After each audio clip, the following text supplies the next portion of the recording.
Hi, this is a screencast to review the integration between Google and Haiku.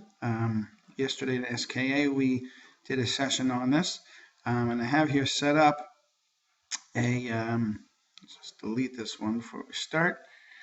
We have a little Haiku page here that's set up that has a bunch of the different options that you can use with Google. So although it's going to look like a lot of different things, it's really just clicking two buttons, Add Content Block, and then either Files or Google Drive. So what I have here on this page are just going to be doing those two buttons with some of the other options.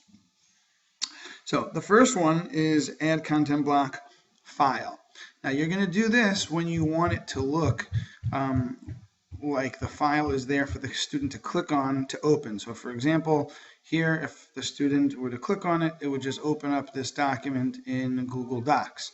Now if you notice here, Add File Read Only, when you do this, you're going to have three choices. Do you want the document to be a read only, which I think is going to be what you're going to do a lot of the time.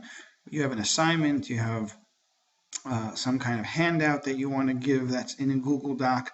It's read only. The students cannot edit it. They cannot do anything with it. The advantage though here over copy, which we'll get to in a moment, is that this is still a live Google Doc. So if you were to post it on Haiku and then realize you have a typo or you want to add something, whatever it might be, if you make those changes back on the Google Doc, when the students come and upload that from Haiku, it'll all have those changes. Then there's no need to make any, re-upload anything to Haiku. So this Google Doc over here will remain as a live page.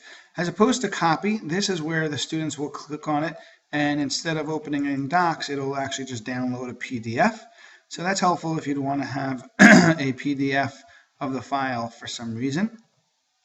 And the third one is where you would want the students to collaborate. So if you did this and you took a Google Doc that's owned just by you and you click on this one, which I'll show you how to do in a moment, it will actually share that Google Doc with your students automatically so that when any of the students open it up, it will open up similar to the first one, but now any student that opens this has the ability to edit it. So that's all going to be here. Let's walk through it one time. Add content block, files, and at that point it's a content block, so it's going to ask us to name the block. We'll just give it some gibberish here. Click on next. Today we're not focused on uploading from your computer, but choose from my Google Drive, and you'll look in your Google Drive, and here's a nice test document that I have. I'll click select, and here's where you have those three choices: read only, copy, collaborate. If you hover over it, it'll explain what I just explained. Read only, anyone has access to this class can view, etc. Copy or collaborate, you just choose the one that you want and you click continue. You'll be coming to the box you're familiar with here where you could add in some more directions if there's any read to. And then you could add more than one file into a content block as well, but for now we're going to say save. I'm not going to actually do it again because I have one out here for you, but that would be it. And then you would have it looking just like this.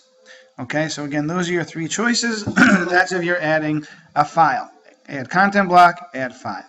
Now the other option is add content block Google Drive. Now the advantage to this is if you want the Google Doc embedded in the page like this. Again, it's a little gibberish that you'll see Mrs. Lavner and some other teachers at SK played with me. And perhaps you have a Google presentation similar to PowerPoint, so it's really going to be a little prettier. It's going to be, you can embed it in the page, but it takes up more of the page. So you really have to decide if and when you would want to do this. And again, there's time and place for everything. So all you would do here, add content block, Google Drive. It's going to say, you'll say pick from my Google Drive, choose that document, and then here you'll have one choice to make. Do you want this only teachers can edit, or do you want the students and teachers to be able to edit? You click next, and it'll be right there. Okay, so again, the only difference here is, let me just come back down here, edit it again. Here, I show it to you where only the teachers can edit, but if you would have just clicked that other option, you could make this a collaborative document as well. Again, the students, I believe, will not be able to edit it on the page in Haiku, but it will take them to that page. Okay, so that covers most of what we're going to do. Add content files. Again, you have your three options, or add Google Drive. And again, either one of these can be done with any kind of Google Doc. It could be a Google Doc, Google Sheet, Google Presentation. It's just a question of whether you want it like this, embedded. Technically, you could have this, again, as a Google Presentation. You could have it embed up here as a file with a Google Presentation. I'll just show you that real quick.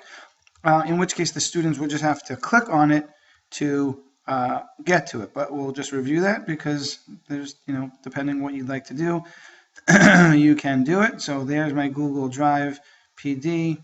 I'll click continue and click save. And now there is the file that they could click on. And then if they click on it, it will take them into the Google presentation. So again, with files, that might be better. With presentations, my personal opinion would be to stick with it adding through Google Drive, where you can, embed it like this. Okay, this is just an example of a spreadsheet that's in there. Again, it's a Google Sheet that's embedded. So how I did that would be add content, Google Drive, and then I found the Google Sheets that I have. The only last thing that I'm going to put up on there, if you scroll up to the top of my page, is I have an assignment. So there's a different video for how to create assignments in Haiku, which essentially is a Dropbox for students to hand in something that they're going to type up, either in Google Docs or on a Word document. So one of the things that you could do is attach a Google Doc as the description of the assignment. So if you were to go to Assess and Assignments, again, you're not, all this assignment box is doing is creating a Dropbox, which is a place for the students to hand it in. So what I did was I went to add assignment, and I gave it a title, test, and I click save. You could, I didn't get to the other details, so hang on, let's go back into it, go back to edit. And here we are, test. I didn't scroll down. You could put in some written directions here, or if you scroll down here, attach from Google Drive.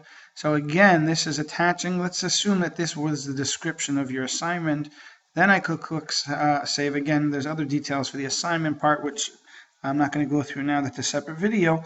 But if I click save, just to show you what that looks like, now when a student comes in and sees that assignment, if they were to click on it, let's go back to the main page. Hang on just a second. If they were to come in and see your assignment, like we have over here, there would be, in fact, a Google document that they could click on and open it up. And this, again, could be the description of what the assignment is. So you could either have typed it in that text box, or if it's pretty or you want to have other, other things in it, you can add a Google Doc to that as well. So I hope that was clear. And I hope we remember add content block and either add file or Google Drive if we want to embed the files. Have a great day.